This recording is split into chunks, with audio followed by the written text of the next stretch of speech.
Well, so this time I wanted to give you guys something a little bit different from what we did last time, not just kind of recycle the same presentation.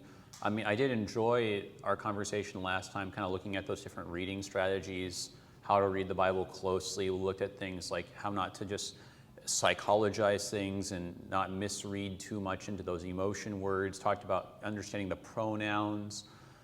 We talked about, just appreciating context and seeing like, hey, why do they say that thing next, right? Like, why say that right there? And I think we're going to try to apply those strategies today. And so if some of that seems familiar, that's good. But today I wanted to focus mainly just straight on applying the strategies. So we're just going to just look at Bible texts. And it actually fits really well, given that you still got the Christmas tree up and you still got like some of those kinds of Christmas decorations. Because I wanted to talk about Christmas texts. Because we have a bunch of these neat Christmas texts that we read from Matthew and Mark and Luke and John, right? They don't exactly line up at all when it comes to Christmas, do they? It seems like that's kind of the one part where they line up the least. And so I wanted to talk about how a close reading, kind of using some of those reading strategies that we talked about last time, can help us understand how actually they don't contradict, they don't clash, they actually complement each other nicely, but also how reading each of them on their own terms helps you to appreciate that they're each bringing out something different that you don't just want to skip over and just kind of, smash together with everything else and say, okay, wait, yeah, they're all saying the same thing. Like, well, no, each has a distinctive flavor that you don't just want to mush together. It's like I learned a couple weeks ago that there's this old rule, I guess in Italian cuisine, was it, I think, that you don't serve tomatoes with seafood, I think was the rule. Does that sound familiar to anybody? There it is. Cheese and seafood, right? Don't do that. Thank you. And I was like, yeah, well, it's right. But I was like, no, why? Huh? But this, it makes sense though, right? Because if you're eating, say, lobster, right? See, this is a funny thing because in the U.S., what do? We have lobster mac and cheese, right? But if you're doing this, right, and you actually have a decent lobster that didn't get cooked terribly, turned into rubber, right? It's a delicate flavor, and you don't just want to mix that with this strong cheese, and you're not going to taste the lobster at all, right?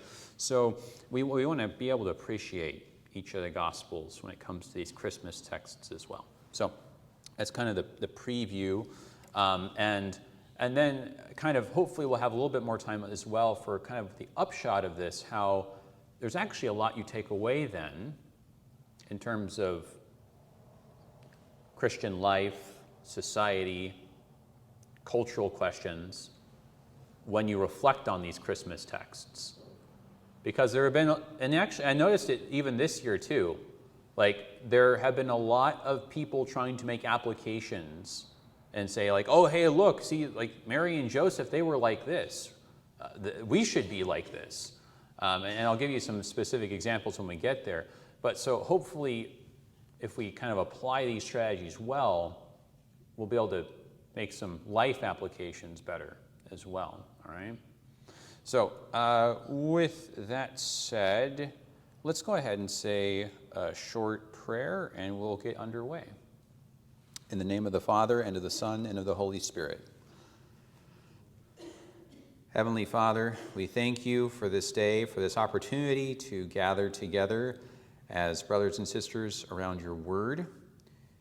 We thank you for keeping us safe, for keeping us through the night, and bringing us here safely. We ask that you would keep us and all of our loved ones, wherever they are, safe, that you would bless our country, and bring us all healing, and that right now, in this moment, you would bring us healing and vitality and energy and spirit and life through your word, that we may share it with others. In the name of your Son, Jesus Christ, our King. Amen. Okay.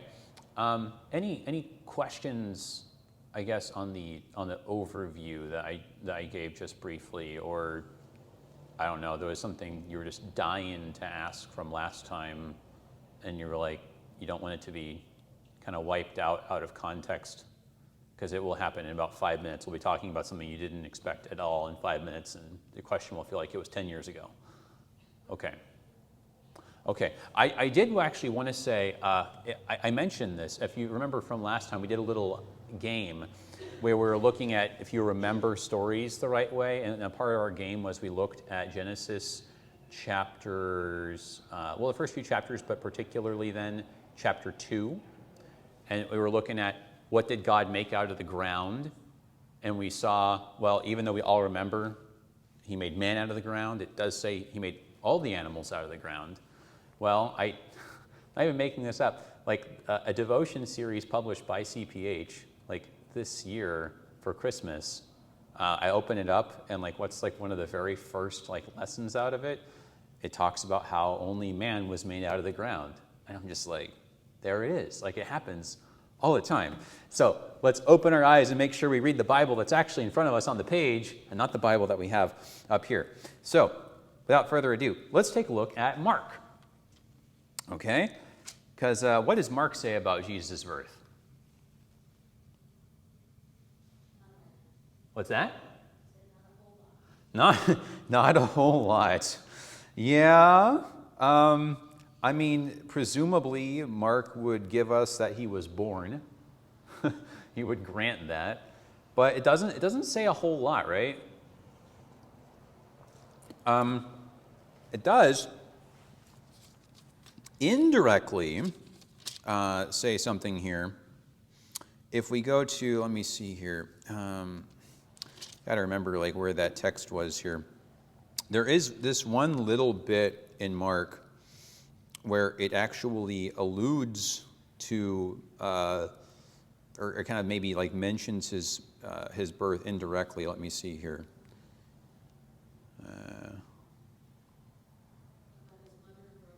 Yeah, well, yes, and it mentions actually, it names a bunch of them, which is kind of interesting. So it is kind of in some ways the that's where is it in chapter 3? I'm looking at chapter 3. What's that? 31. No, not there. It actually names them.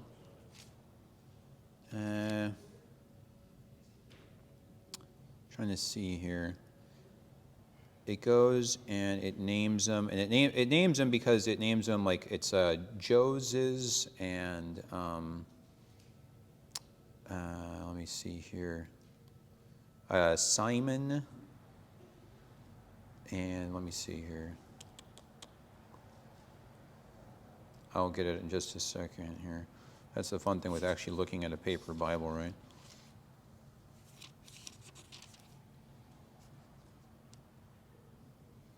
Here it is. In Mark chapter 6, verse 3 is where it gets mentioned here, right? But I'll go ahead and just read this. So this is Jesus at Nazareth, right? This is like, in some ways, the closest thing we get to a Christmas text because it kind of mentions the fact of his birth. So in chapter 6, I'll just read the first few verses here. He went away from there and came to his hometown, and his disciples followed him. And on the Sabbath, he began to teach in the synagogue, and many who heard him were astonished, saying, "Where did this man get these things? What is this wisdom given to him? How are such mighty works done by his hands? Is not this the carpenter, the son of Mary, and brother of James, and Joses, and Judas, and Simon? And are not his sisters here with us?" And they took offense at him. All right, and then you guys know the rest of the story. So it's a pretty interesting text right there, because it just goes and names his siblings, and it's really kind of actually the most complete list you have in the New Testament right there. So you have the son of Mary, the brother of James, and Joses, and Judas, and Simon. And of course, there's like a long tradition of arguing about what that list means. And if you go to any Roman Catholic church, they will tell you these are all half siblings.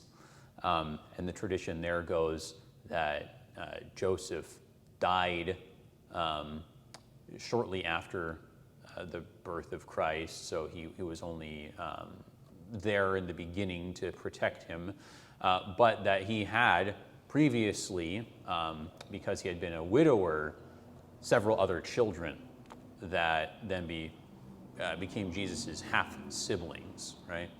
And so that's the explanation that you'll get there, and I suppose there's nothing wrong with it except for what Matthew says, but we'll get there in a minute. But it's just kind of interesting that Jesus had brothers and sisters, it says, and that their names were James and Judas and Simon and Joses. And Joses is kind of an odd thing. Joses is basically kind of it would have been kind of the younger way of saying Joseph, right? Like the other day, I met a police officer who goes by, I guess he didn't go by Bob, but I think he went by, I think he either went by Rob or Robert. But his father, right? This is in Lake Forest where I live. Very large Hispanic population. Was Roberto, right? But the young people aren't necessarily going to go by Roberto as often. So it's like his father, Roberto, but he would just go by Robert or Rob, right? So same thing in this culture. The father would have been known as Yosef, right? But if you were the younger son, you would have kind of gone by the more kind of normal Greek-sounding equivalent, which gets translated as Joses, which is actually one of the bits that makes a lot of sense, right? That if this was his brother, it makes sense that one of his brothers was named after his father, Joseph, right? Anyways, that is a neat little text just for other reasons, because later on in Mark, it says that there were some women who saw where he was buried, and these women went to the tomb, and it says that one of the women was Mary, the mother of James and Joses. And if you put that together with what we just read, that implies that that woman was Mary, the mother of Jesus. But that's a whole tangent that I really want to go on, but I won't. I'll stop myself. So that's kind of the closest thing you have to a Christmas text in Mark. He was born and he had brothers and sisters. How does it actually start, though? Does anyone remember what story it starts with in Mark? What's the first story in Mark? It starts with John the Baptist. Yeah, I mean, hang on a second. Doesn't Luke start with John the Baptist?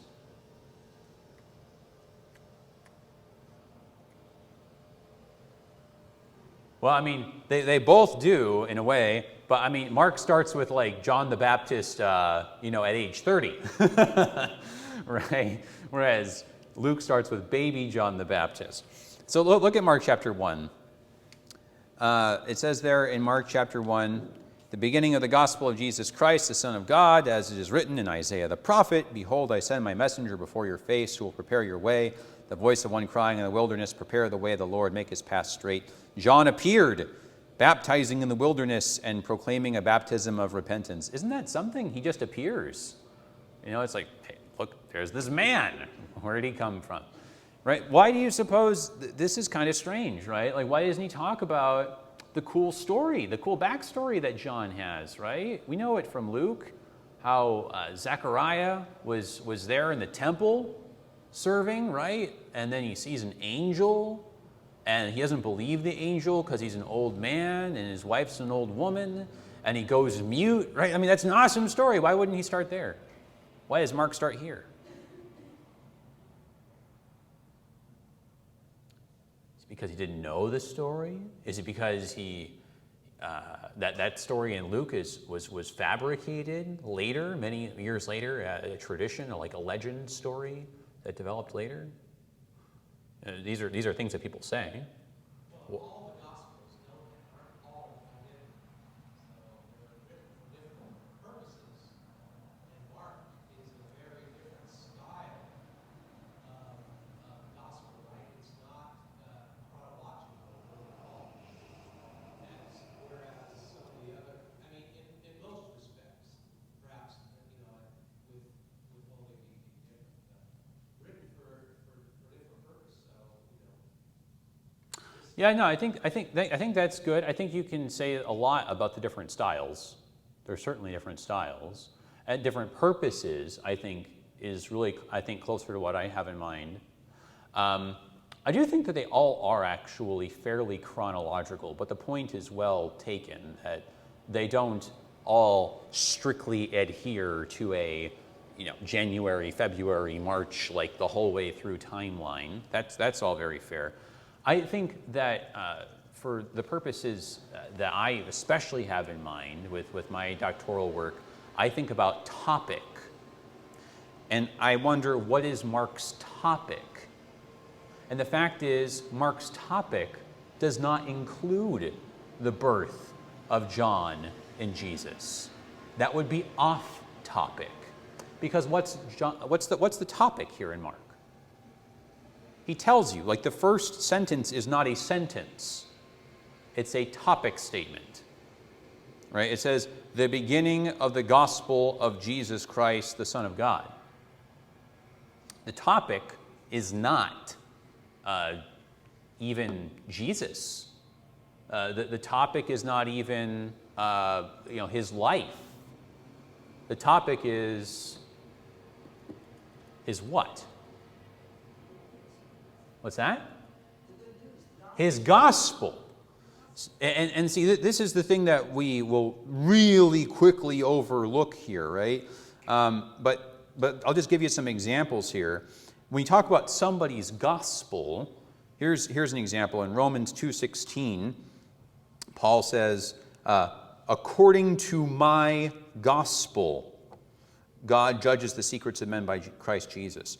Or in chapter 16, he says here, now to him who is able to strengthen you according to my gospel and the preaching of Jesus Christ, according to revelation, the mystery that was kept secret for long ages, etc.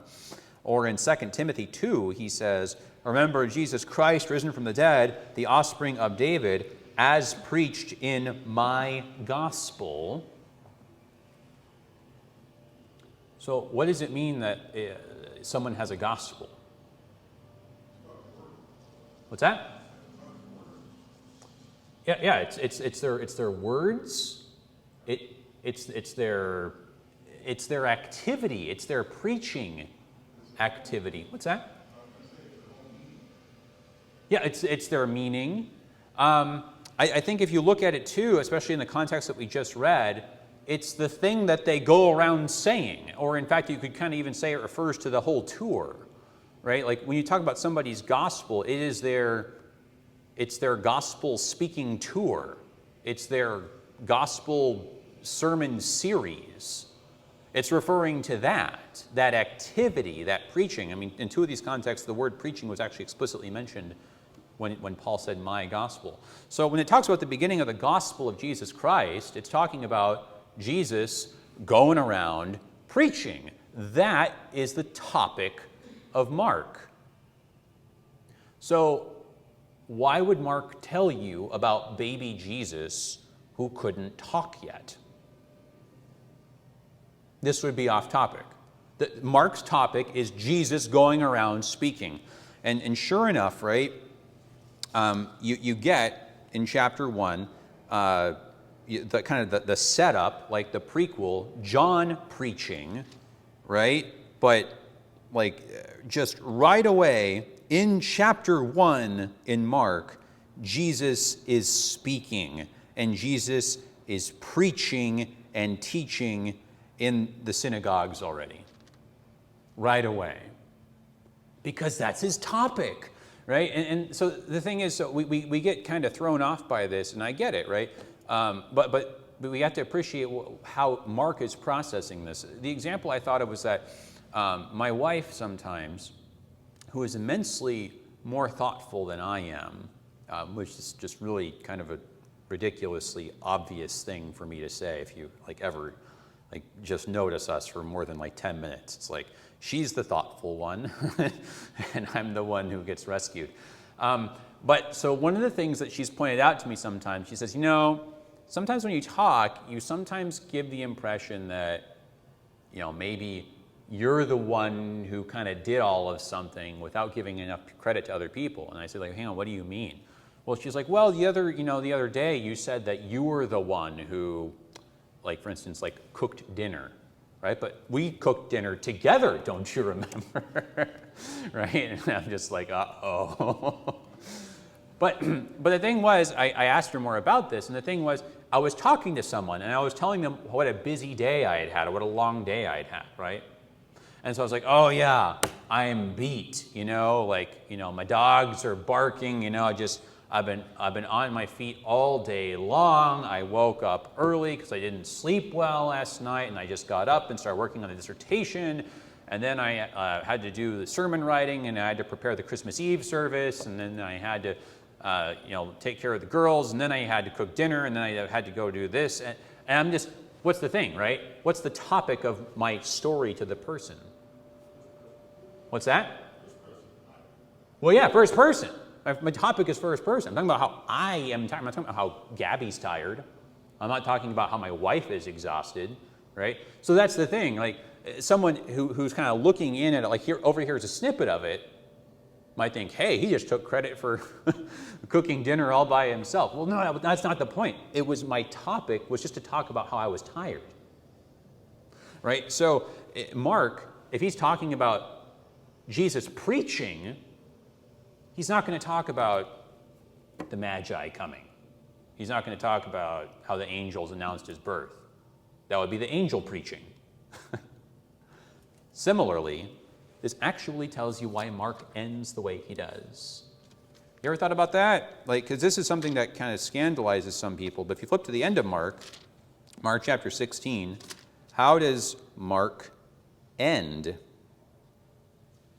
So if you look at the ending of Mark, in Mark chapter 16, and this is the thing you're kind of wondering, hang on, well, where does it really end? Because right after verse 8, you get this little note. Some of the earliest manuscripts do not include 16, 9 to 20. And so you're kind of well, does Mark end at verse 20 or does it end at verse 8? I think if you ask most, I knew there was a problem slinging this over my shoulder. Okay, I have to adjust it from time to time. It'll be fine. All right, hopefully we didn't lose everybody on Zoom. So I think most scholars will say it really ends at 8. But what an ending, right? And so this is verse.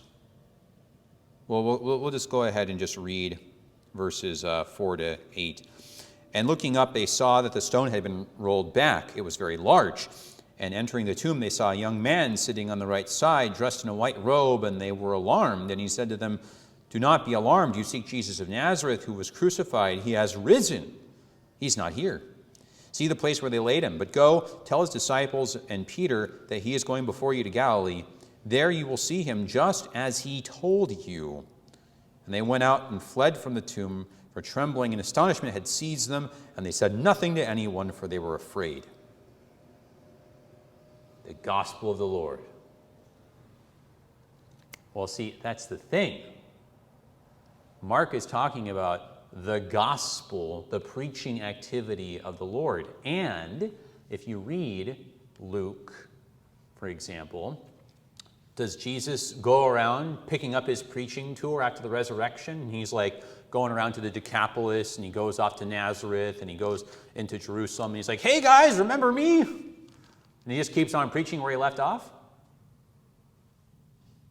No.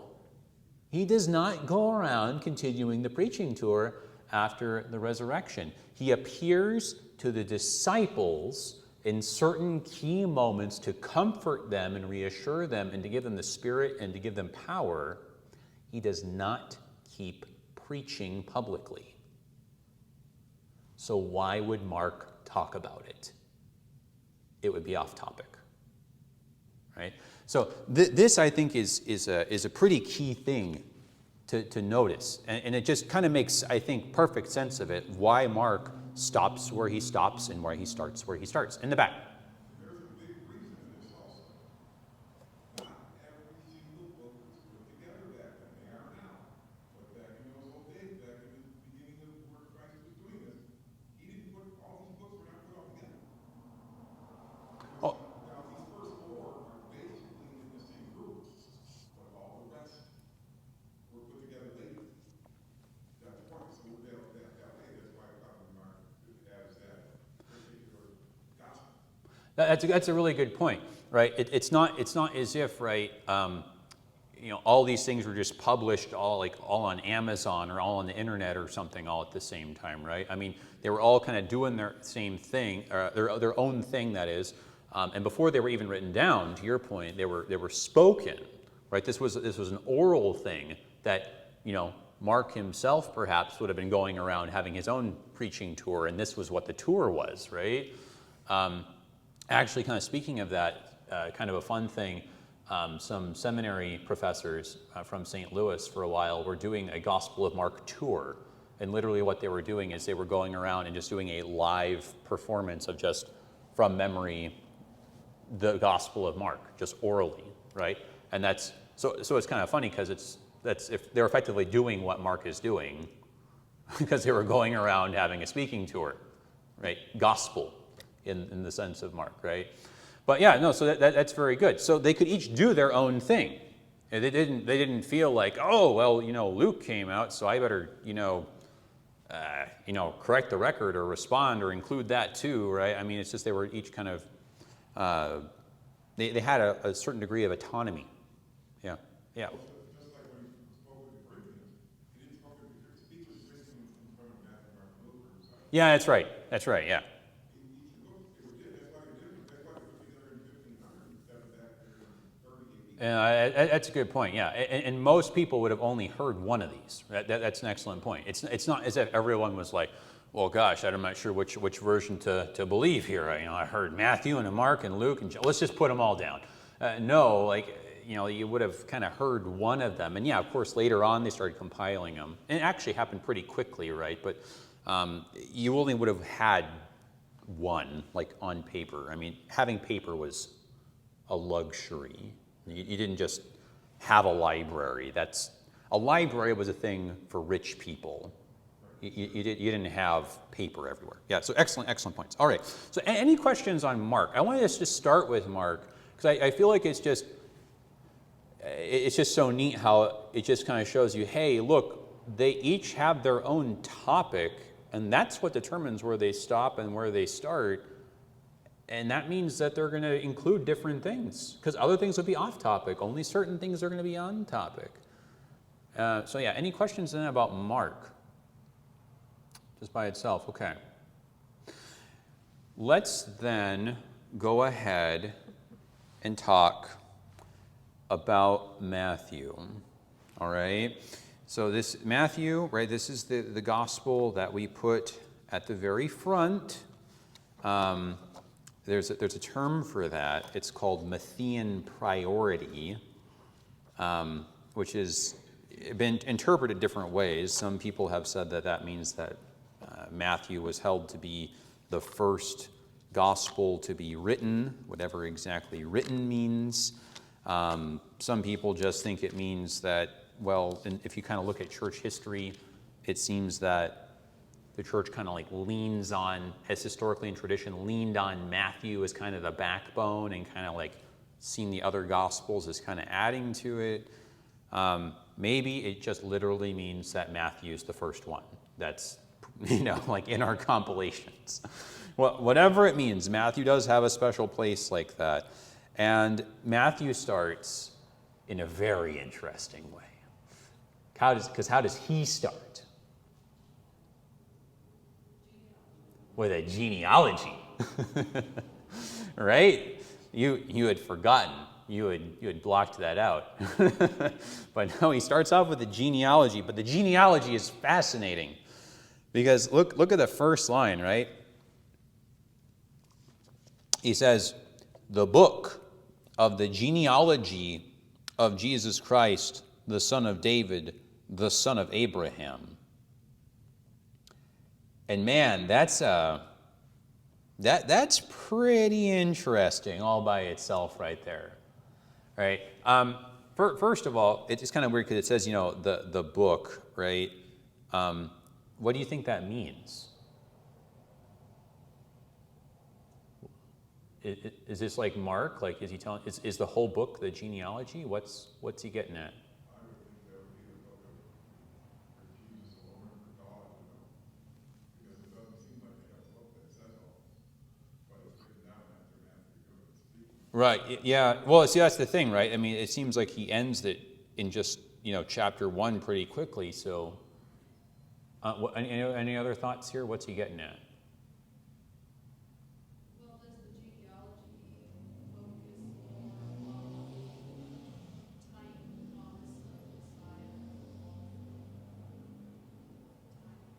Yeah. Well, no. See, that is interesting, right? By putting down the genealogy first, right? I mean, you are definitely taking like an older, pushing this back much further perspective, right? We're not just looking at his preaching career. Related to that, though, it is interesting that, like, for instance, say we looked at Exodus, you would find that kind of before, like, the main action and drama of Exodus goes on, that is to say, before Moses confronts Pharaoh, what's the thing you have right before that? It's the genealogy of Moses, right? So that is pretty interesting that there is an existing pattern actually in the Old Testament that kind of before we have the big kind of public showdown confrontation, you have the genealogy. And if you look at Genesis and Exodus, there are these little segments that kind of say like the book of this or the account of that or the scroll of that. So it seems like what Matthew is doing is he's saying, okay, look, here's the account of his genealogy, but implicitly, if you know how this works, it's like, hey, I'm handing you the business card, I'm handing you the resume, because you know what happens next. We're going to get down to business then, right? Because like right afterwards, you have there in verse 17, so all the generations from Abraham to David were 14 generations, and from David to the deportation to Babylon, 14 generations, and from the deportation to Babylon to the Christ, 14 generations. Now, the birth of Jesus Christ took place in this way. See, so he pivots. Here's the account, here's the book of the genealogy. Now, I'm going to tell you about how he was actually born, what actually happened. Right? So he's actually taking you step by step. So this gives you a little bit of a sense that whereas Mark was saying, hey, let me just focus on the preaching tour, the speaking tour, Matthew is saying, well, I'm kind of going to do it more like Moses, like Exodus. I'm going to give you the genealogy, the kind of the backstory. Then I'm going to tell you about how he was born, and then we're going to get to the confrontation. I mean, so that's a very interesting, different kind of take there. And if confrontation is kind of seen as the topic, well, now that makes sense about why Matthew ends the way that he does. Because how does Matthew end? Right? If Matthew's topic is really setting up the confrontation of Jesus and you could say the Pharaoh of this world, right? If it's about confrontation and power and authority, well, how does Matthew end? Like, so look at Matthew 28. Look at Matthew 28, right? At the end of Matthew 28, so here's just verse 16 to the end, okay? Now, the 11 disciples went to Galilee, to the mountain to which Jesus had directed them. Right, now that's interesting too, right? Exodus is kind of like ending on a mountaintop experience, right? And when they saw him, they worshipped him, and some doubted. And Jesus came and said to them, all authority in heaven and on earth has been given to me. Go therefore and make disciples of all nations, baptizing them in the name of the Father and of the Son and the Holy Spirit, teaching them to observe all that I have commanded you. And behold, I am with you always to the end of the age. Authority, authority, authority, authority. Right? All authority in heaven and earth has been given to me. When he says, go therefore and make disciples of all nations, that's a power move. We emphasize the word all, like all nations. That's not what the Greek says. The Greek says, go baptize all the nations, like AKA the Gentiles. You've got to have some authority to say that that's the new paradigm. Baptizing them in the name of the Father and the Son and the Holy Spirit. Like, whoa, like the disciples, you're just authorizing them to do this in the name and in the stead of Father, Son, and Holy Spirit. That's an authority power move right there. Teaching them to obey and observe all I have commanded you, not to observe all that Moses commanded. I mean, like, it's just, the whole thing is just dripping with its authority. It's authority, it's confrontation, new power, right? So Matthew shows us how, very similar to Exodus, how it's an authority thing. Who's the king, really? Is it Pharaoh? Or is it the God of the Hebrews, right? Who are the gods, right, in Exodus, right? Are the gods of the Egyptians, the gods that God seems to systematically destroy and defeat in the different plagues, right? Or is it this God that the Hebrews worship, right? It's an authority thing. Matthew takes as his topic the authority of Jesus Christ, and that's why he begins and why he ends the way he does. So similarly then, let's take a look at the Christmas part, the actual Christmas part proper. Okay. So you do the genealogy, and I could go off on the genealogy too, but I'm gonna resist it. All I'll say for right now is that it's kind of interesting that just plainly lays it right there, son of David, right? David is central to that genealogy. And when you say that somebody is son of David in that culture, that's not just saying that they're related to David, that's saying that they're the heir of David, which means that they're the next king. So authority, right? But okay, so we get to verse 18. Now the birth of Jesus Christ took place in this way. When his mother Mary had been betrothed to Joseph, before they came together. See, these are the little things that make you question that Mary was a virgin the rest of her life, because why would you talk this way, right?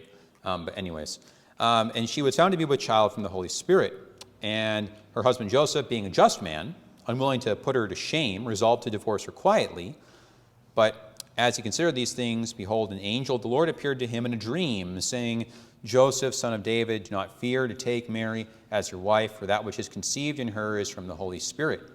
She will bear a son, and you shall call his name Jesus, for he will save his people from their sins. And all this took place to fulfill what the Lord had spoken by the prophet, behold, the virgin shall conceive and bear a son, and they shall call his name Emmanuel, which means God with us. When Joseph woke from sleep, he did as the angel of the Lord commanded him. He took his wife, but knew her not until she had given birth to a son. Again, it seems to naturally suggest that they had children afterwards. And he called his name Jesus. And then, well, we can get to chapter 2 in just a second. But a couple of interesting things, right? Matthew here, you have the prophecy. You have the drama with Joseph, right? He's a just man, doesn't want to put her to shame and say, oh, you committed adultery, I divorce you, I divorce you, I divorce you, and all the rest of this, right? So there's a legitimacy thing going on, and there's this dream that he has where there's an angel. But isn't that interesting, though? Are the angels like up in the sky with wings shining and everyone's terribly afraid and they have to say, fear not? Right? Like are the angels like, buzzing around singing, glory to God in the highest? It's just not like that. Like Matthew mentions that there's an angel, right? But doesn't say anything about what the angel looked like. Nothing. It says nothing about Joseph being afraid or the angel having to say, fear not, right? It's not Luke, right? Which is just really interesting because we're going to look at these four and we're actually going to find that Luke's the only one who's like that, really, which we'll have to answer some questions about. Why is it that Luke really is the one who's kind of so interested in angels? What Matthew seems to be more interested in is the fact that it came in a dream. Because we'll see that later, that there are more dreams. And Matthew will actually mention that there were dreams, but he won't even mention the angel part. So why is it so important that there are dreams? Well, just hold that thought. Okay. So there it is. Here's the genealogy, he says. Here's the birth of Jesus Christ. Right? There it is. He knew her not until she had given birth to a son, and he called his name Jesus. Boop. There it is. That's the account of his birth. That's the story of Christmas. Period. So what's going on in chapter 2 then? Now, after Jesus was born in Bethlehem of Judea in the days of Herod the king, behold, wise men from the east came to Jerusalem, saying, where is he who has been born king of the Jews? If you follow the pattern that we've been seeing, Matthew is telling you that he is done with Christmas. Like we covered the birth of Jesus. This is how it happened. Joseph had a dream. He named him Jesus. Everything now is the next step. It's the next story, right? It's the next season of the church year. What's that called? Epiphany, right? Matthew has just told you he has moved on. He has moved on to Epiphany, right? And we're gonna get this more keenly when we get to Luke. But nothing here is indicating that this all like happens on the heels or this is even part of the same section. In fact, your English translations kind of under-translate this for several reasons.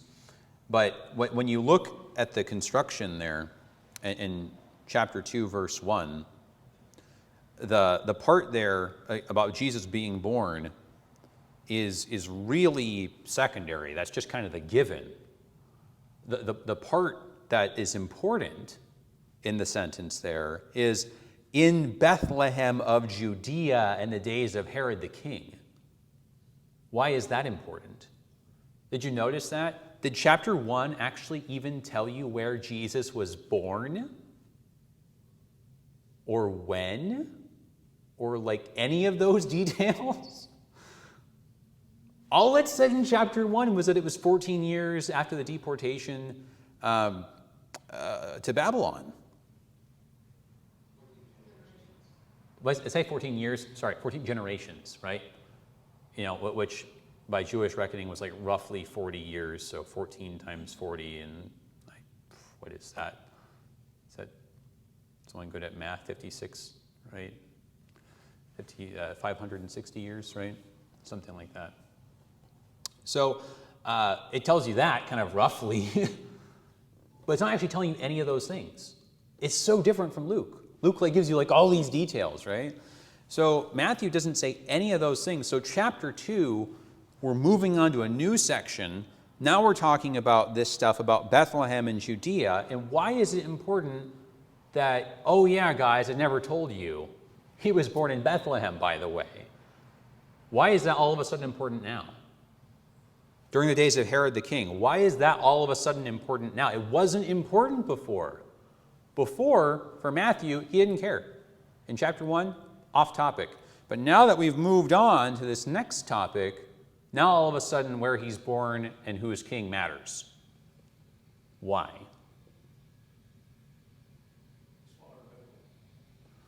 Well, yeah, we're getting there. There are those that come to give for him. Okay, and what do those people... It says right here, behold, wise men from the east come to Jerusalem, saying they're looking for him. They're looking for who? Jesus. Is that what they say? They're looking for what it says. It says, where is he who has been born king of the Jews? King of the Jews. See, this is the thing. They come asking for who is born king of the Jews, and we are so hung up on, don't they know he's God? And we're just kind of like so critical about them not getting that we totally dismiss the significance of what they just said.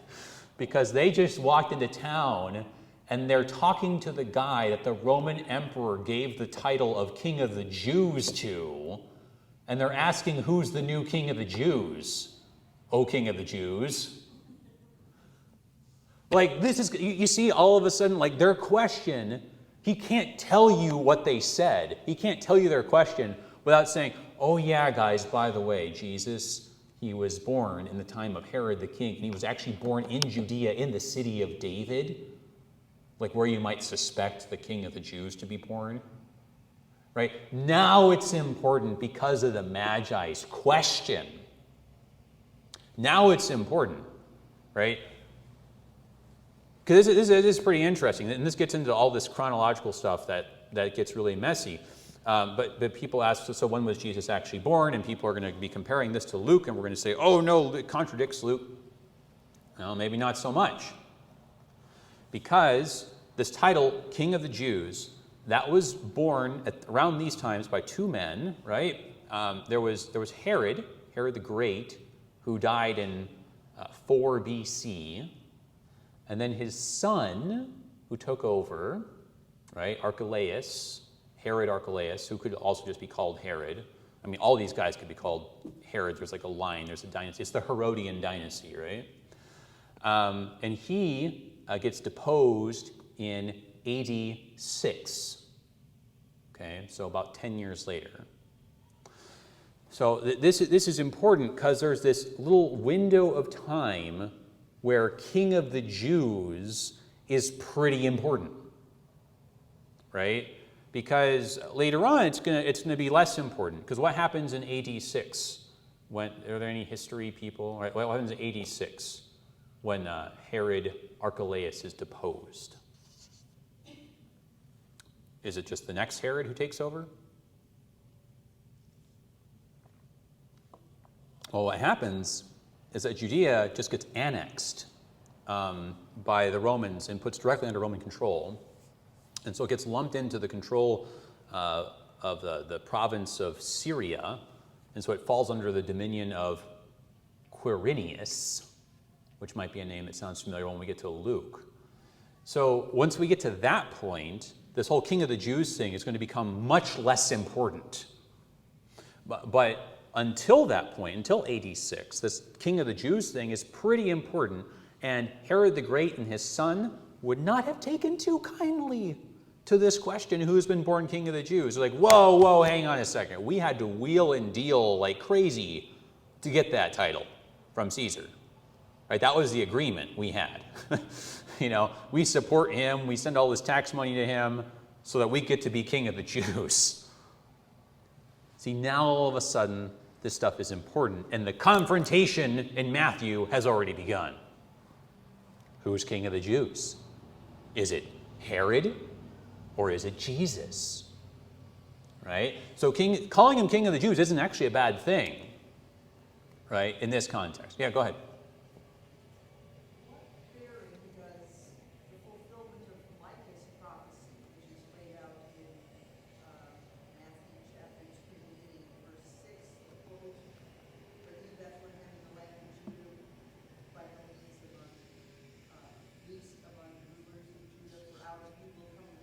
Yeah. The timing there, that prophecy having been, what, 700-ish years earlier? Mm-hmm. Was that Well, yeah, this. Something that those from the Roman Empire would have even been remotely familiar with, so that they were concerned about a fulfillment or someone purporting to fulfill Yeah. that role. Doesn't Herod ask the scribes? Yeah. And the scribes come up to them? Yeah, this is good. This is good. Yeah, no, these are excellent questions. So I'll say one thing. There's a cool background on this. When you read Daniel and Ezra and Nehemiah, which are the books that kind of deal with the proclamation of Cyrus, the emperor of Persia, who says, okay, the Jews get to go back and resettle Palestine. Right? That you guys get to go back. And not only that, but hey, this is what Ezra and Nehemiah go into some detail about.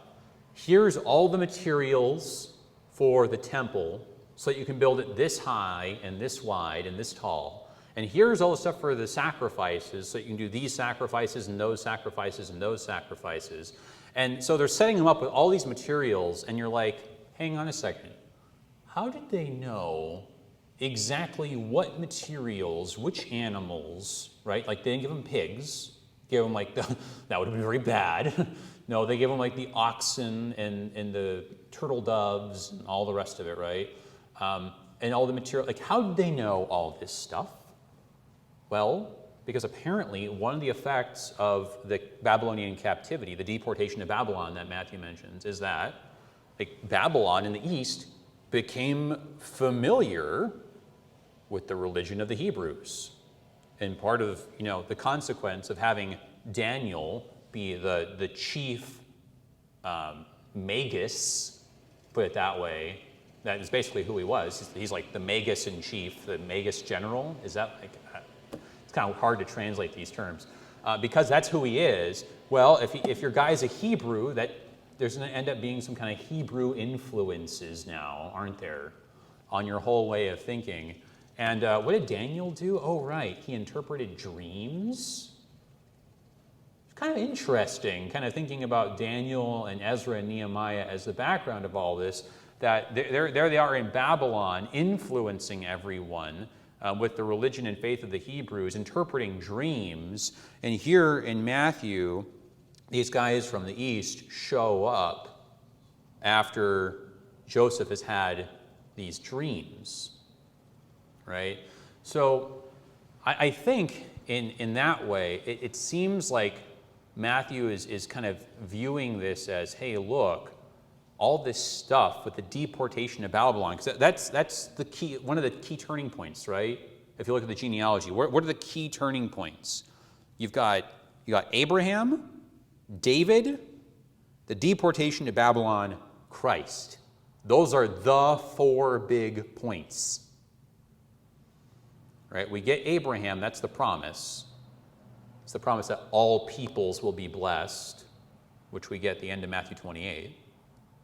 We get David, the king, your throne will be forever.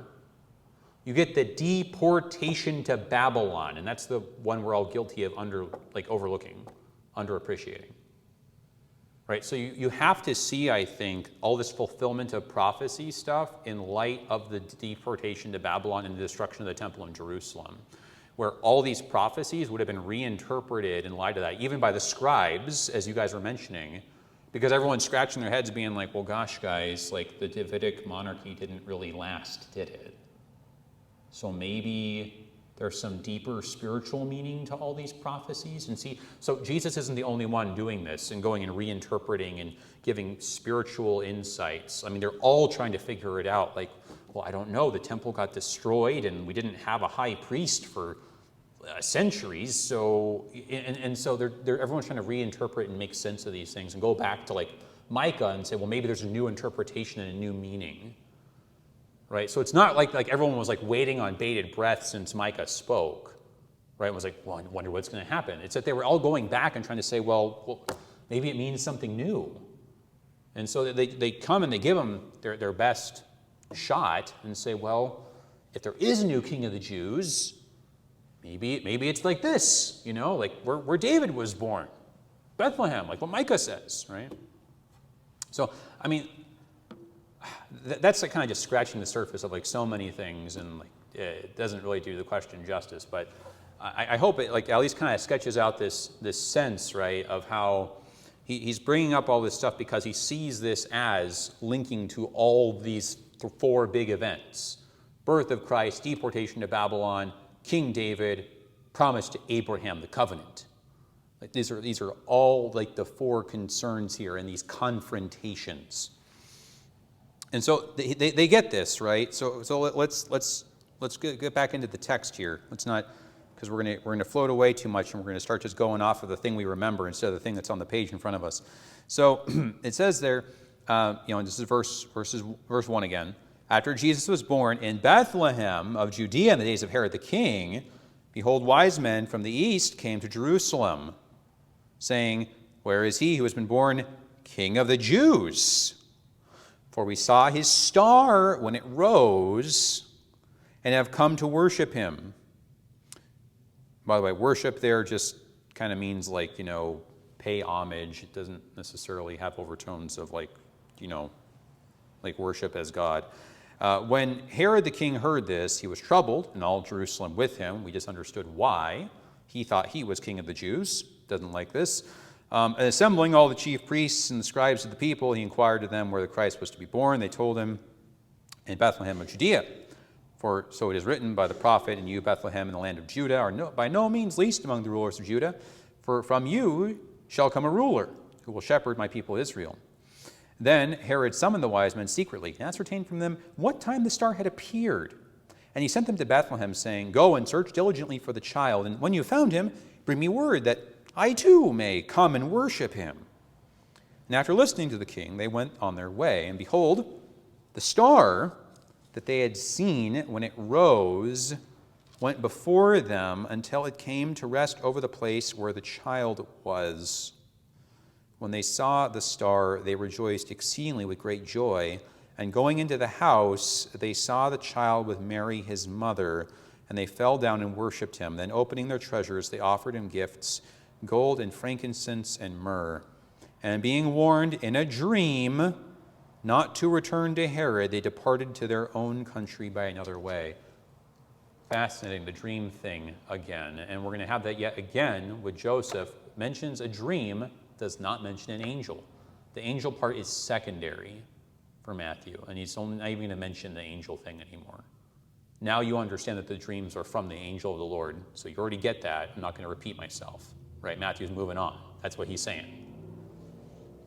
Okay, so we gotta deal with this though.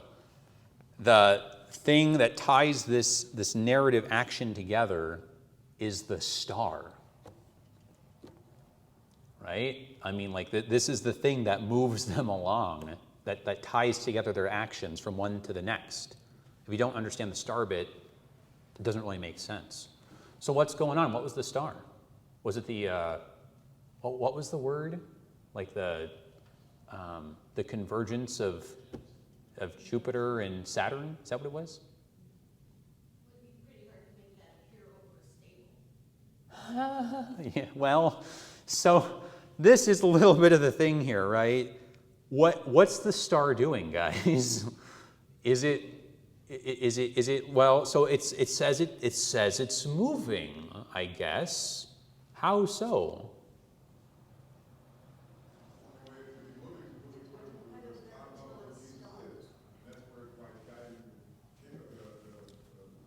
Okay. What else? Another suggestion? Okay, well here's a key thing. Right? And this is something that it might be helpful if we look at, like, for instance, if you look at the Net Bible, it'll give you like a little bit more detail on this. But if you look, let's look here, because we gotta figure this out, right? Because it's central, right? I mean, they start rejoicing and stuff because they saw an angel. No, because of the star. Like this star is so central to what's going on here. They show up asking for the King of the Jews because of the star, like the star. So why is the star such a big deal, and why does it really even make sense? So, okay, if you look at the star, what do they say? This is the first thing that you might have dissonance about. Because they say in verse 2, "For we saw his star when it rose." Right, that's the ESV. If you look at the Net Bible here, which is just netbible.org, what do they say there? "For we saw his star when it rose," and then you get the fun little footnote. "Or in its rising," referring to the astrological significance of a star in a particular portion of the sky. The term used for the east in verse 1 is Anatole, a plural form that's used typically of the rising of the sun, while in verses 2 and 9, the singular Anatole is used. The singular is typically used of the rising of a star, and as such should not normally be translated in the east. So this is significant because you guys might remember that the King James Version translated as "we saw his star in the," I think doesn't it say in the King James? Now I'm actually curious if that's actually true or not. Oh, actually, does the NIV say "we saw his star in the east"? Okay, so at least the NIV does that. We don't have to go any further. But there's like translations that say "we saw his star in the east," right? But what we actually have here in the Greek is this difficult term. "We saw his star in the Anatole," right? Which was the inspiration for naming my daughter Natalie Anna, as an anagram on that, right? So it means east or rising or dawn, horizon. So what's going on? So the Net Bible is actually kind of helpful here, referring to a star in a portion of the sky used of the rising of a star. Do stars rise?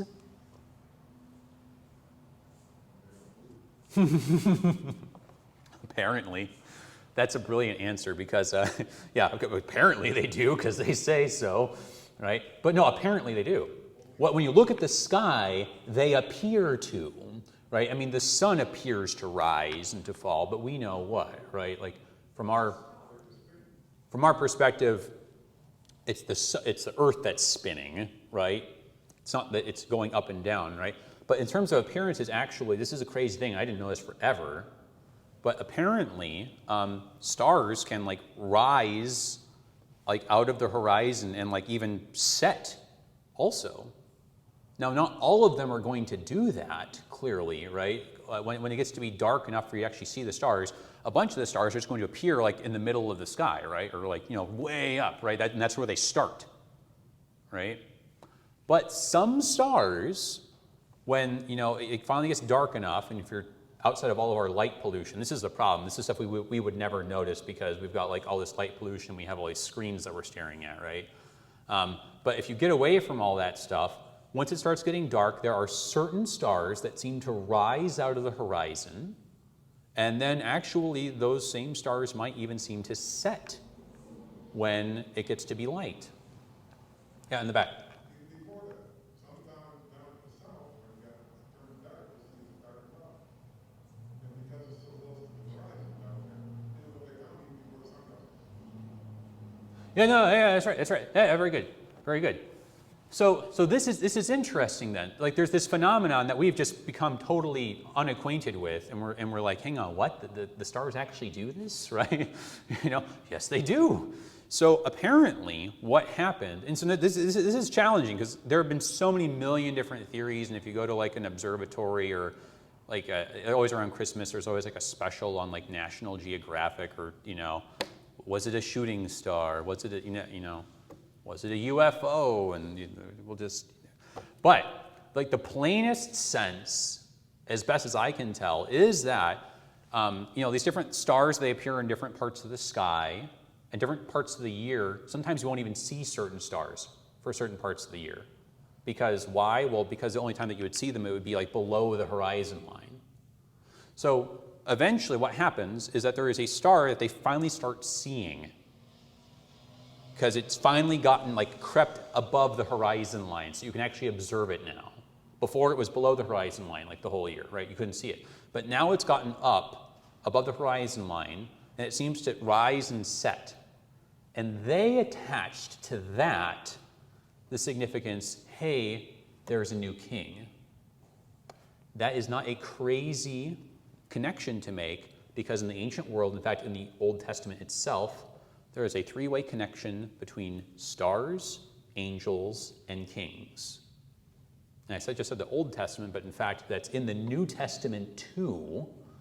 Look at Revelation, right, where there's these lampstands with these stars or with these angels, right? So the connections are made. And of course, in Revelation, there's all this talk about kings as well, and, you know, the King of Kings and slaying the kings and all the rest of it. So there's this three-way connection here. And so they see this star, like, hey, we can observe this star, and it seems to rise and set. Like, this is saying that there is a new king, right? There's some angel that has, you know, gained influence over this area. And so they start following this thing. And the thing is, if you look out at the horizon and you take note of where it seems to appear, it goes up, and then where it seems to land, that can kind of point you in a direction, literally. It can kind of function as a compass, right? Like, you've heard, I think, of, like the North Star, and how that was like a method for explorers, right? If you didn't have a compass, you could go and try to navigate by like the North Star. You could actually discern directions by certain stars. And so they were basing directionality off of where this star was rising and setting. And so the bit about seeing it rising is significant here. And it's not a throwaway. Okay, was there a question in the back? As for the North Star, I don't know if they found that way back then, but they dipped their last two, when they dipped up down, the last two stars at the end of the dip, they face right to the end of the tunnel, which is the North Star, you know. The other thing is, I was raised in New York, so all those stars you can see real well. And when you see a star come, you see it come up and go back over the horizon, so it's gone. Yeah. Even before the sun comes out, so, yeah. Oh, very, very good. No, I'm not sure I remembered that, but yeah, no. So you can use like the constellations as kind of like landmarks, kind of, to kind of help you locate where the stars are. And then, like you were saying, yeah, like depending on where you grew up, you might be very familiar with seeing the stars kind of rise and fall, and so it's not so crazy then. But like, so when you get here, they keep mentioning the rising of the star. This is significant, right? Because this is the only way they're going to be able to say like how there's directionality to it. And so what's it say there, right? So they tell him when it appears, and this has become significant later. But then here in verse 9, all right, so this is the last thing on the star. It says there in verse 9, after listening to the king, they went on their way. Behold, the star that they had seen when it rose went before them. That's an interesting translation. What's it say in the Net Bible here? So they're saying there, it's just kind of like the star that they had seen. Like, oh, you guys remember that star, right? The Net Bible, what's it say? And once again, this is the Net Bible here in verse 9. After listening to the king, they left, and once again, the star they saw when it rose led them. So once again, that's a bold translation. I like the Net Bible because it explains its translations and it gives you the information. But the once again is entirely made up. That was just a really bold, going for it kind of move that could have been cool, but it's probably just totally invented. In Greek, what you have is something along the lines of, and behold the star, which they saw in the rising, led them until it came to stand, or having arrived, it stood, something like upon or over where the child was.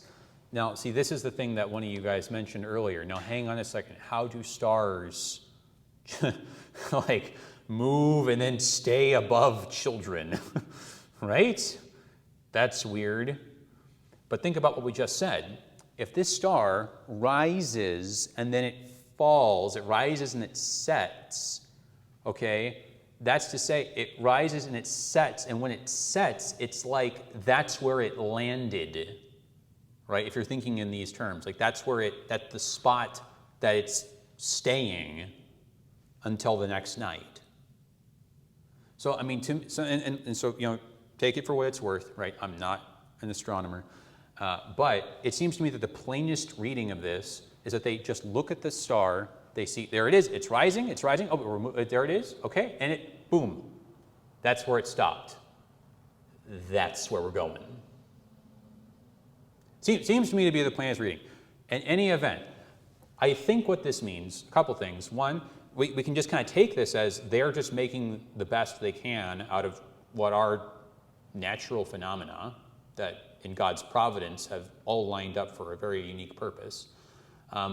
Two, this is something that if you look at the commentary, the Concordia commentary by Jeff Gibbs, he makes a really good point about this.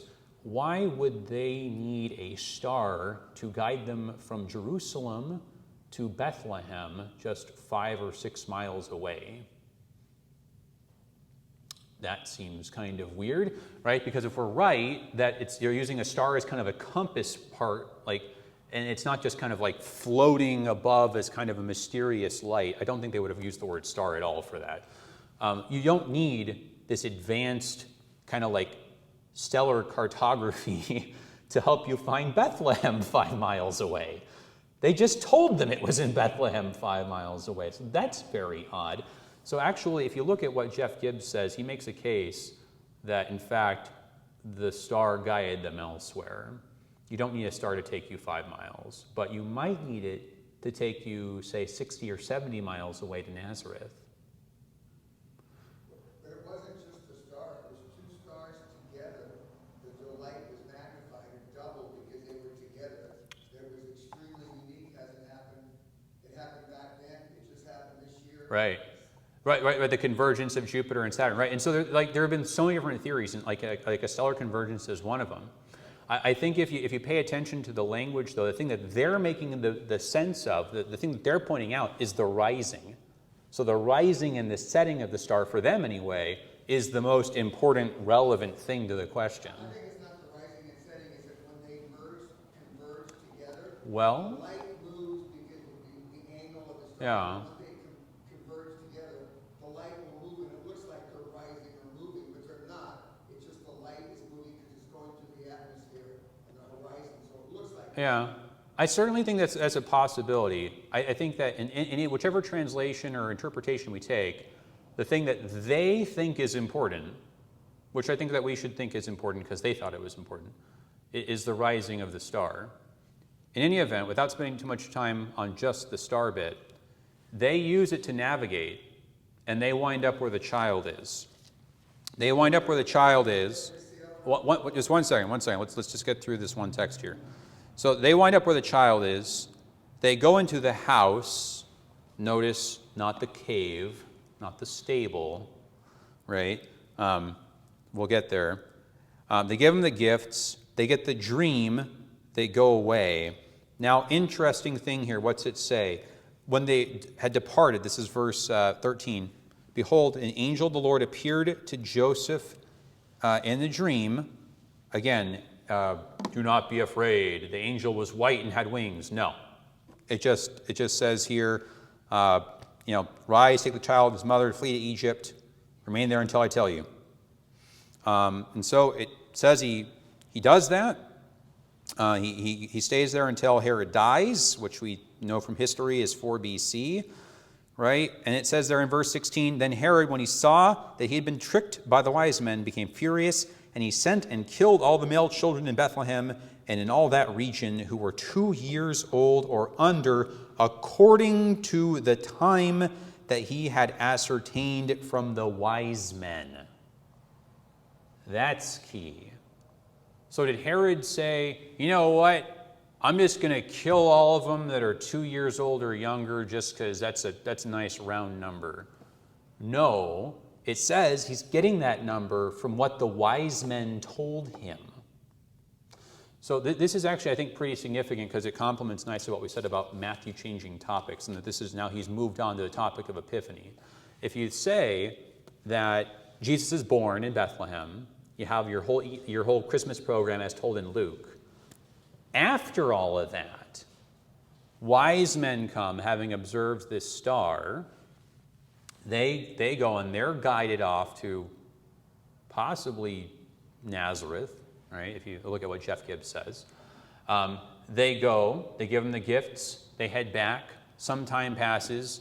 Herod says, okay, it's been too long. They should have been back by now, right? And if he's doing the math and it says, Jesus was born as much as 2 years ago, this is actually a pretty big hint that, yes, indeed, as we have been following along, it seems like all this is happening sometime after all the events of the birth of Jesus proper. And that's just lining up with everything that we've read so far. Matthew said in verse 18 of chapter 1, this is how the birth happened. And then chapter 2 moves on after the birth. New topic, going on to the next thing. And I think that when you put these things together, this is where you start to say, hang on a second. These guys aren't contradicting each other. It's not like Matthew says, oh, well, at the birth of Jesus there were kings and magi, and then Luke's like, oh, there was a bunch of angels and shepherds. No, Matthew doesn't really talk about, actually, the birth of Jesus. Like, he's actually kind of close to Mark. All Matthew tells you about, like, the birth itself is that Joseph had a dream. Pretty much. Now, isn't that something? Now, when we appreciate this, and then we go to Luke, this is, I think, just going to help us to see, like, wow, these things fit together a lot easier than we thought they did. Because we're actually looking at what they're talking about, what their topic is, not trying to, like, force them all to talk about the same thing. Question? They went from Nazareth to Egypt?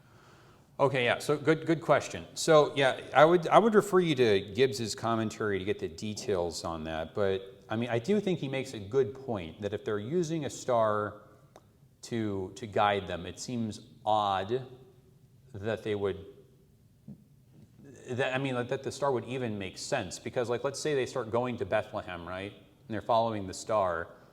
I mean, they wouldn't have even seen where the star set. They would have reached Bethlehem first. And if you reach Bethlehem and you're trying to look at the star out in the distance on the horizon, that's hardly going to point you to a particular house, right? So that those details seem to suggest that, yeah, they would have been taken to Nazareth. Now, when you're getting to the question about the Holy Family themselves, right? Because it says there, after all this, when they had departed, then you get this, this flight to Egypt, right? Well, that could make some sense. As we'll see in Luke, it says after the purification, they go to Nazareth, right? So that would actually fit together with what he says. So just to kind of like, cut to the chase and spill the beans on that, right? Luke gives you a very, very, very detailed account about where they go, place by place. And what you get is that they're in Nazareth. Then Mary goes to the Judean hill country to stay with Elizabeth for 3 months. She goes back to Nazareth. They go to Bethlehem probably for the better part of a year. At 40 days old, after Jesus' birth, they go to Jerusalem in the temple. It says they go back to Nazareth. And then, like, following up on this question, it could seem very natural then, at some point while they're in Nazareth, they decide to go to Egypt for a while and lay low. Well, how far is Nazareth from Bethlehem? So Nazareth is like 60, 70 miles from Jerusalem, and Bethlehem's like 5, 6 miles out of Jerusalem. So that gives you kind of a sense of things. So yeah, so Bethlehem and Jerusalem, I mean, you could stay in Bethlehem when you're visiting Jerusalem. And in fact, this might kind of be important when you're thinking about like the Holy Family, that whenever they went down to Jerusalem, they probably stayed in Bethlehem with their family members, right? Like, why would you go down to Bethlehem or Jerusalem without saying hi to the family in Bethlehem 5 miles away, right? Because normally you're like 60, 70 miles away, right? So I think you see that kind of just helps kind of put the picture together. But yeah, if you're like 60, 70 miles away, like you don't just casually take that as a weekend trip to just like go between Nazareth and Jerusalem, just kind of like, oh yeah, we'll just go to Jerusalem for the weekend. It's like, no, you do that when you're going to stay there for a while. When you're like going on foot and donkey and stuff like that. Yeah, good question. To put it in perspective, the Pony Express back in like 1860, 1861, the ponies would go, I want to say it was something like maybe around 70-ish miles in a day, but they were changing ponies every like 10 miles, right? So they were like riding a horse like, at like, gallop until it's all tuckered out, switch horses, and they keep going, right? So like Pony Express could have managed to get from Jerusalem to Nazareth in a day. Clearly, though, they didn't have the Pony Express. So it was probably going to take more than a day to pull that off. Yeah. Good. All right. Well, let's just quickly we'll quickly look at Luke. All right. We'll quickly look at Luke. You've already read and heard Luke a lot from Christmas, I hope. But let's just appreciate now how fun Luke is, and then maybe if there's time afterwards in the question rounds, we can talk about John, because I think John's also pretty fantastic. Because I think John surprisingly talks about this stuff more than we think. All right, so how's Luke go? Well, we already said he starts with John the Baptist, the baby, right? And so he goes, writes this little introduction, dedication to Theophilus, and he goes, says, in the days of Herod, this is verse 5 of Luke 1. In the days of Herod, king of Judea, there was a priest named Zechariah of the division of Abijah. He had a wife of the daughters of Aaron, and her name was Elizabeth. They were both righteous before God, walking blamelessly in all the commandments of the statutes of the Lord, but they had no child because Elizabeth was barren. They both were advanced in years. So, we're going to get the whole story, the whole background on John the Baptist, which is going to be different. This is not going to be like Exodus. If you had to compare this to anything, this is going to be a lot more like 1st and 2nd Samuel, where you get a story about the miraculous birth of Samuel, who is the one who prepares the way for anybody? King, well, first Saul, but then King David, yes, right? So, but that is interesting to see that you had this miraculous birth of this way preparer, this kingmaker, right? And Samuel does anoint David in the end. He first anoints Saul, but then he anoints David. So interesting, because we're kind of maybe seeing already that Luke is sort of thinking of this differently. Also, just we skipped over the introduction, but if you look at that introduction, you see a very different picture even yet of what Luke's trying to do. Is he giving you, like Matthew, kind of the confrontation, like, similar to like Moses and Pharaoh? Is this like the kind of the confrontation of Jesus and the Pharaoh of the world? Is this like Mark, where it's like the preaching tour of Jesus? No, Luke, it says, is trying to write an orderly account that you may have certainty concerning the things that you have been taught. And he even says there in verse 2, just as those who from the beginning were eyewitnesses and ministers of the word delivered them to us, it seemed good to me also. So Luke is deliberately trying to compile and put things together, and even in some ways respond to the other accounts that have been given.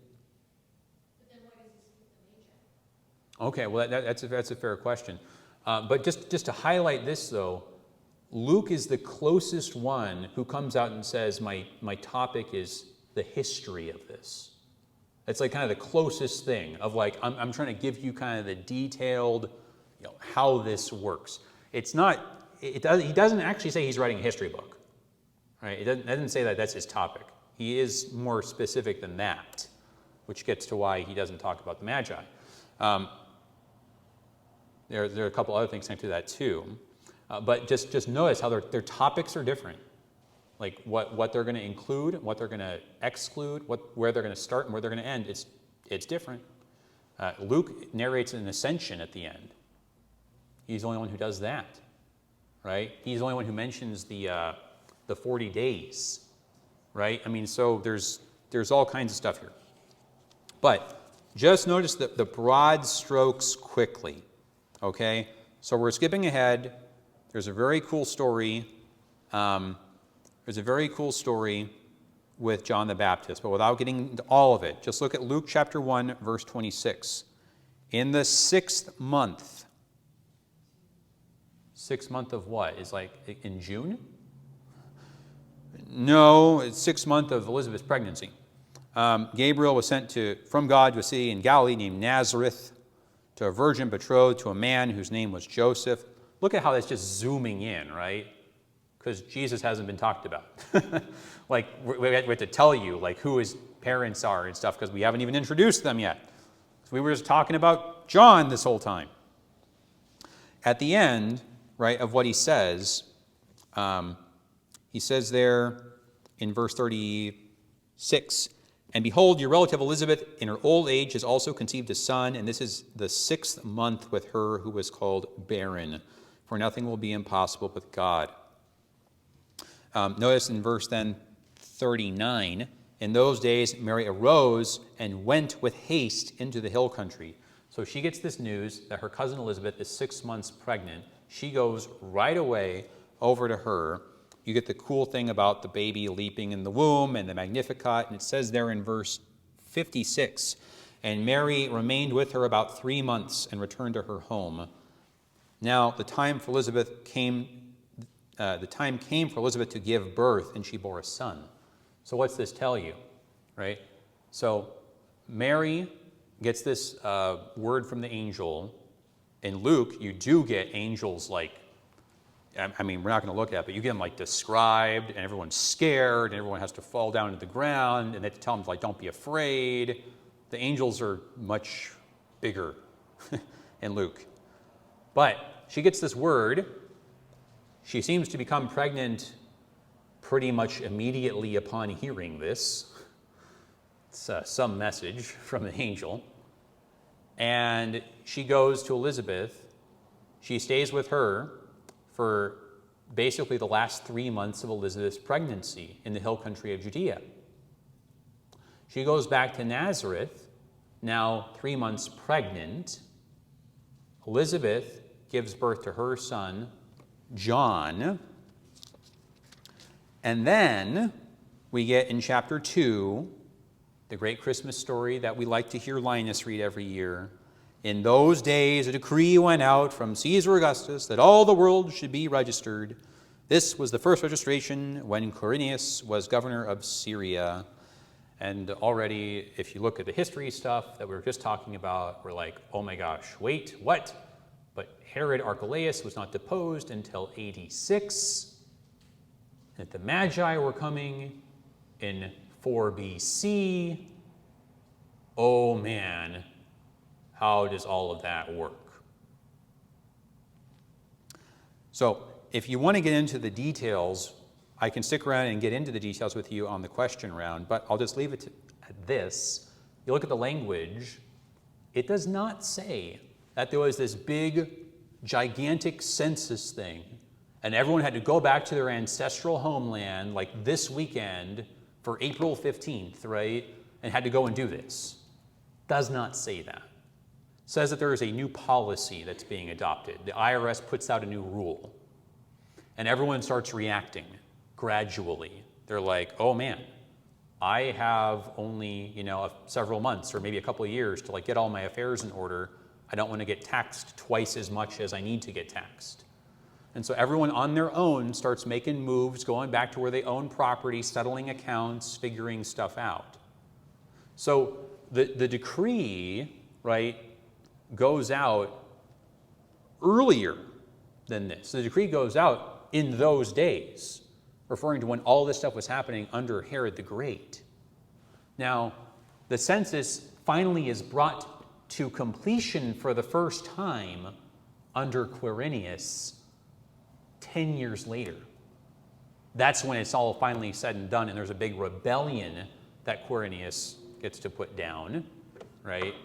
Because people weren't very happy about the census, aka the big tax fest. Because that's the only reason why you actually take a census anyway, is to either draft people for your military or to make them pay taxes. You don't just count people for curiosity's sake in the ancient world.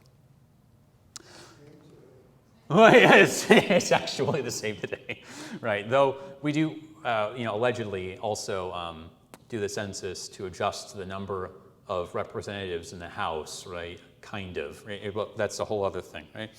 But yeah, fair enough, right? So if you actually look at the details here, it doesn't say that there was some kind of like mass exodus or whatever. It just says that people start moving around because they're like, oh man, that's the new policy.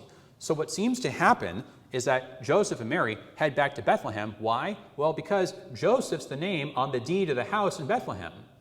He's the one who actually owns the property, even though his relatives lived there. It says there, right? It says there, Joseph also went up. This is 2 verse 4. So it says he goes up there. And it says there in verse then 6, and while they were there, the time came for her to give birth. AKA, they were there for a decent chunk of time, and the birth happened somewhere in the middle of that chunk of time. This is not Mary and Joseph were traveling when she was 8 months pregnant. Joseph, how could you, you terrible man, right? And just doesn't say anything. He's like knocking on door to door, let me in, like, is there a place to stay? No. The whole reason why he went to Bethlehem is because he owned the property for the tax purposes. He goes there, and so, what does it say right there in verse 7, right? She gave birth to her firstborn son, wrapped him in swaddling cloths, and laid him in a manger because there was no place for them in the inn. The inn! There was no room in the Motel 6. There were no Motel 6s. If they had a house, why was Jesus born in a manger? Oh, I'm glad you asked. Because in that culture, it was unthinkable that all of your family and guests, that you were going to put them in the garage while you slept upstairs in the nice room all by yourself. It's because they let everybody else stay in the upper room. It says the upper room. It's the same word that was used for the upper room where Jesus had the Passover. So this is Joseph's property, technically speaking, even though he doesn't live there most of the time. His relatives do. He says, guys, it's okay. We're just going to be here for a while while we're setting up and settling our finances. You guys, no, you stay put. I'm not going to subject you to the screams of a newborn. So they stay downstairs in the downstairs garage apartment, basically, right? Except that in the ancient world, you don't park your car and like have your garage office. You have your kind of temporary living quarters, and you have your extra animal stuff like feed troughs and saddles, saddle blankets, those sorts of things. So they're not in a cave. They're not in a stable per se. It's his property. That's why they went up there. But Joseph is not going to say like, oh, hey guys, we're going to take our newborn and you're all going to sleep in the same room as our newborn son. No, there's no way Joseph's going to do that. Joseph, it said, is a just and righteous man. He doesn't even want to subject the wife he thought committed adultery to shame. If that's how far Joseph is going to go out of his way, just flip this the wrong way. If that's how far Joseph is going to go out of his way for an adulteress in his head, right? How far is he going to go out of his way for his own flesh and blood, his own family? There's no way he's going to make them sleep downstairs with all the barn equipment, all the ranch equipment. Forget about that. They get to sleep upstairs, have some rest. They're going to sleep downstairs with the screaming baby. Very different picture now, right? They're staying up in Bethlehem for some time. They weren't walking around being like, will you let us in? Will you let us in? Hold this thought, and we will get back to it in just 3 minutes. So Luke now is giving you this very detailed account. They're in Nazareth, right? Mary goes and stays with Elizabeth for 3 months, the last 3 months roughly of Elizabeth's pregnancy. They go back, she goes back to Nazareth. Maybe within a month or two, they go up to Bethlehem. Mary spends probably like this whole second half of her pregnancy, if not longer. Maybe even like the last 5 months of her pregnancy in Bethlehem. And they stay there until 40 days out, which is when they go down to Jerusalem. Luke will tell us later that they go back up to Nazareth afterwards. And then, if you follow Jeff Gibbs, it seems like, after all this stuff, right, some time has passed, they actually go from Nazareth down to Egypt. And maybe not even for that long. If all this stuff is going on, they may have just been there for a couple of months. So it's not even that they were down there for 10 years or something like this, as political refugees or something.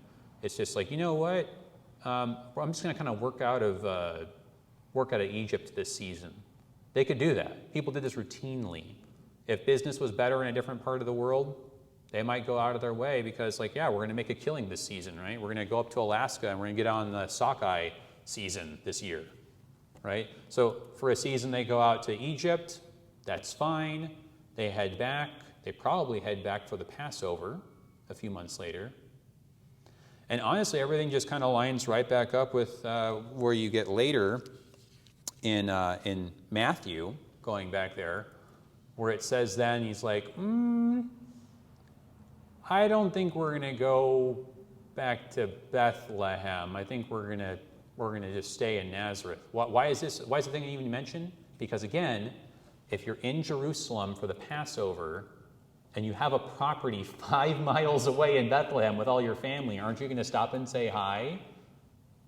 Well, you normally would, unless in a dream you were told, no, Joseph, you don't say hi to your family and check in on the property in Bethlehem 5 miles away. Go straight back to Nazareth, dude.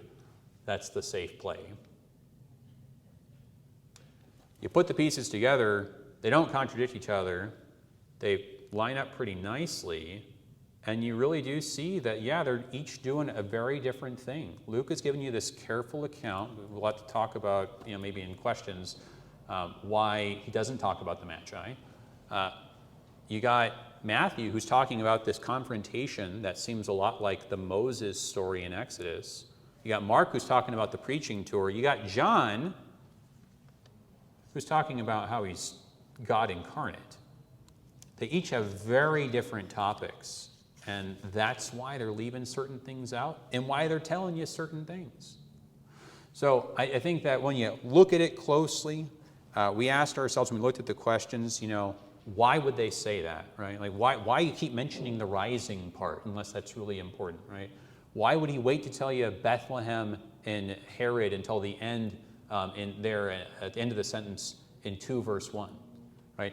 So we looked at those sorts of questions, and that, I think, shows us as a really good way of being able to sort those questions out, letting them each kind of stand on their own, but also seeing how they really can work very well together. So we're at 11 o'clock, and if I remember correctly, 11 is kind of when people are free to go and they shouldn't feel like it's rude to leave, right? Is that? So if you leave now, I won't give you a dirty look. Not that you could tell because I'm wearing my sunglasses because I thought we were meeting. Yeah, and they're taking And that's why we got extra people here, right? So if we want, we could actually let the volunteers start working on that, and then maybe we could mosey back to the other room, and I can take like additional questions if there are any. Does that work for everybody? Let's do that. Great. Okay. Then thank you guys for your attention. I'm going to get more water, and yeah, you guys. Thank you. Yeah. Pleasure to be back here, like in helping you or having a chance to read the Bible with you guys. Thanks for having me.